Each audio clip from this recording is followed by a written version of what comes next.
नमस्कार। आज की इस चर्चा में हम एक बेहद ही दिलचस्प विषय पर बात करने वाले हैं। पता है, विज्ञान कोई ऐसी चीज नहीं है जो बस प्रयोगशालाओं या मोटी मोटी किताबों तक सीमित हो। ये तो हमारे उठने, बैठने, खाने पीने और यहाँ तक कि चीजों को देखने के तरीके में भी बसा हुआ है। आज हम उन मूलभूत वैज्ञानिक अवधारणाओं को डिकोड करेंगे जो रोजमर्रा के जीवन को चलाती हैं। तो चलिए अपने आसपास छिपे इस विज्ञान को एक बिल्कुल नए नजरिए से एक्सप्लोर करते हैं। शुरुआत एक बहुत ही बड़े और दिलचस्प सवाल से करते हैं। जरा सोचकर देखिए, हमारी ये दिनचर्या, हमारे इर्द गिर्द की ये पूरी दुनिया आखिर काम कैसे करती है। हमारे खाने की थाली से लेकर उस रोशनी तक जो हमें दुनिया दिखाती है, हर एक छोटी बड़ी प्रक्रिया के पीछे एक बहुत ही स्पष्ट और कमाल का विज्ञान है। तो चलिए बिना किसी देरी के आज की इस शानदार यात्रा का एजेंडा देख लेते हैं। सबसे पहले हम जानेंगे भोजन के स्रोतों के बारे में, फिर शरीर की गति, सजीव प्राणी और उनका अनुकूलन, उसके बाद प्रकाश और छाया और अंत में विद्युत और चुंबक। आइए शुरू करते हैं। भाग 1, भोजन के स्रोत, जीवन का ईंधन। हमारे खाने के मुख्य रूप से दो ही बड़े स्रोत होते हैं। एक तरफ ये लहलहाते खेत हैं जो पौधों से मिलने वाले स्रोत हैं, जहां से हमें अनाज, दालें और ताज़ी सब्जियां मिलती हैं। और दूसरी तरफ जंतु स्रोत हैं, जैसे ये मुर्गी, जहां से दूध, अंडे और मांस मिलता है। हमारा हर एक निवाला मुख्य रूप से इन्हीं दोनों में से किसी एक जगह से आता है। अब इस टेबल पर नजर डालिए। ये वाकई बहुत दिलचस्प है, कैसे हम रोजमर्रा के व्यंजनों को उनके मूल स्रोतों तक ट्रैक कर सकते हैं। जैसे इडली मुख्य रूप से चावल से बनती है, जो कि एक पौधा है। वहीं अगर खीर की बात करें तो उसमें डलने वाला दूध जंतुओं से आता है। इस तरह से सामग्री को देखना हमें बताता है कि हम प्रकृति से कितने गहरे जुड़े हुए हैं। ताजे फलों की ये तस्वीर तो बस एक छोटी सी झलक है। असल में पौधों की संरचना और उनके प्रकारों को समझना बेहद रोचक है। अगर ध्यान दिया जाए तो पौधों को उनकी ऊंचाई और तने के आधार पर मुख्य रूप से 3 वर्गों में बांटा जा सकता है। पहले होते हैं शाक, यानी हर्ब्स, जो हरे और कोमल तने वाले छोटे पौधे होते हैं। दूसरे हैं झाड़ी, जिनका तना थोड़ा कठोर होता है और शाखाएं बिल्कुल नीचे से निकलती हैं। और तीसरे होते हैं विशाल वृक्ष, जिनके तने सुदृढ़ और गहरे भूरे होते हैं। इसके अलावा कुछ कमजोर तने वाले पौधे भी होते हैं जो जमीन पर फैल जाते हैं। उन्हें विसर्पी लता कहते हैं। और जो किसी सहारे से ऊपर चढ़ते हैं वो आरोही कहलाते हैं। अब अगर पौधे के हिस्सों की बात करें तो हर एक हिस्से का अपना जादू है। तना पौधे को सहारा देता है और जड़ों से सोखे गए पानी को पत्तियों तक पहुंचाता है। पत्ती का वो हिस्सा जो तने से जुड़ा होता है उसे पर्णवृंत कहते हैं, और चपटे हरे भाग को फलक। पत्तियों पर शिराओं का जो डिजाइन होता है ना, उसे शिरा विन्यास कहते हैं। ये जालीदार भी हो सकता है और समांतर भी। यही पत्तियां प्रकाश संश्लेषण के जरिए भोजन बनाती हैं और वाष्पोत्सर्जन से जल छोड़ती हैं। वहीं जड़ें, जो मूसला या रेशेदार हो सकती हैं, पौधे को मिट्टी में मजबूती से जमाए रखती हैं। और अंत में फूल में बाह्य दल, पंखुड़ियां और जनन अंग यानी पुंकेसर और स्त्री केसर होते हैं। स्त्री केसर के सबसे निचले फूले हुए हिस्से को अंडाशय कहते हैं, जिसमें छोटे छोटे बीजांड होते हैं। इंसान पौधों के इन सभी अलग अलग हिस्सों को भोजन के रूप में इस्तेमाल करता है। तो ईंधन की बात तो हो गई। अब जरा एक्शन यानी गति पर आते हैं। कभी इस बात पर गौर किया गया है कि अलग अलग जीव जंतु गति कैसे करते हैं? इंसान चलते हैं, मछलियां तैरती हैं, सांप रेंगते हैं। बिना किसी पहिए या मोटर के ये जैविक शरीर इतनी आसानी से दुनिया में कैसे नेविगेट करते हैं? भाग 2, शरीर में गति। हमारे शरीर की प्राकृतिक इंजीनियरिंग सच में हैरान कर देने वाली है। कब्जा या हिंज संधि को ही ले लीजिए। ठीक वैसे ही जैसे दरवाजे का कब्जा उसे केवल एक ही दिशा में खुलने देता है, हमारी कोहनी भी बस एक ही दिशा में मुड़ सकती है। इसके बिल्कुल विपरीत होती है अचल संधि, यानी ऐसे जोड़ जो बिल्कुल नहीं हिलते। खोपड़ी और ऊपरी जबड़े के बीच का जोड़ इसका बेहतरीन उदाहरण है। जब मुंह खुलता है तो केवल निचला जबड़ा ही हिलता है, ऊपरी जबड़ा अपनी जगह पर फिक्स रहता है। जानवरों में तो ये गति और भी अनोखी होती है। सांपों के पैर नहीं होते, फिर भी उनका लंबा मेरुदंड और आपस में जुड़ी मांसपेशियां उन्हें तेजी से आगे धकेलती हैं। वहीं मछलियां पानी में संतुलन बनाने के लिए अपने पंखों या फिन का इस्तेमाल करती हैं। और एक बहुत ही मजेदार बात बताऊं, गोताखोर पानी में तैरने के लिए पैरों में जो फ्लिपर पहनते हैं ना, उनका डिजाइन असल में मछलियों के इन्हीं पंखों से ही तो प्रेरित है।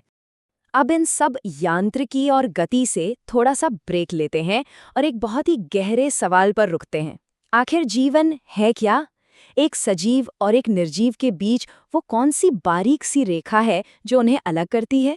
भाग 3, सजीव प्राणी और उनका अनुकूलन। किसी भी प्राणी को सजीव कहलाने के लिए कुछ खास विशेषताओं की जरूरत होती है। भोजन लेना, अपशिष्ट बाहर निकालना और प्रजातियों को बनाए रखने के लिए प्रजनन करना, ये सब बेहद जरूरी हैं। लेकिन सबसे दिलचस्प प्रक्रिया है श्वसन। और श्वसन का मतलब सिर्फ सांस लेना नहीं है। उदाहरण के लिए अगर गेहूं से भरी एक बोरी के बीच में हाथ डाला जाए तो वहां गर्माहट महसूस होती है। ऐसा इसलिए क्योंकि वो गेहूं के बीज भी श्वसन कर रहे होते हैं और ऊष्मा पैदा करते हैं। जीवन हर रूप में हमेशा सक्रिय रहता है। और ये जीवन जहां पनपता है उसे आवास या हैबिटेट कहते हैं।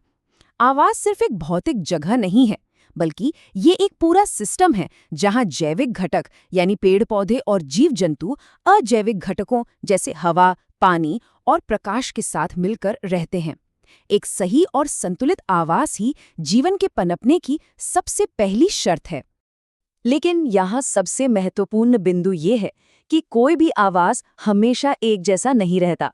वातावरण में बदलाव आते रहते हैं और सरवाइव करने के लिए प्रजातियों को हजारों सालों के दौरान धीरे धीरे खुद को उन बदलावों के हिसाब से ढालना पड़ता है। इसी पूरी प्रक्रिया को अनुकूलन यानी एडेप्टेशन कहते हैं।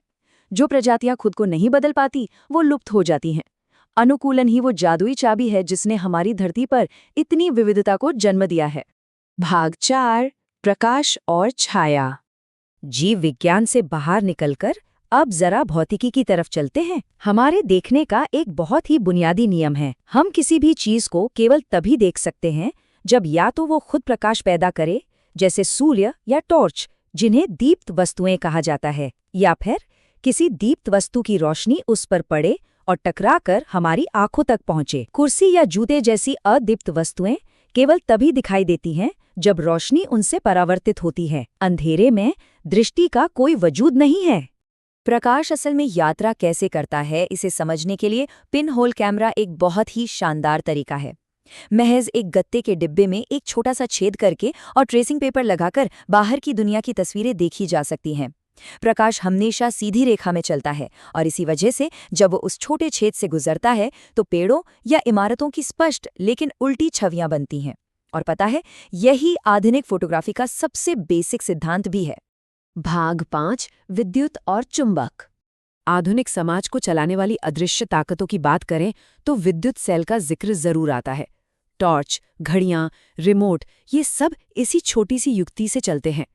एक सेल के अंदर रसायनों का भंडार होता है और इसके 2 टर्मिनल होते हैं, धनात्मक और ऋणात्मक। सेल इन्हीं रसायनों को बिजली में बदलता है, लेकिन जैसे ही अंदर का रसायन खत्म होता है, ऊर्जा बननी बंद हो जाती है। ये ऊर्जा को एक रूप से दूसरे रूप में बदलने का एक बहुत ही सीधा और स्पष्ट उदाहरण है।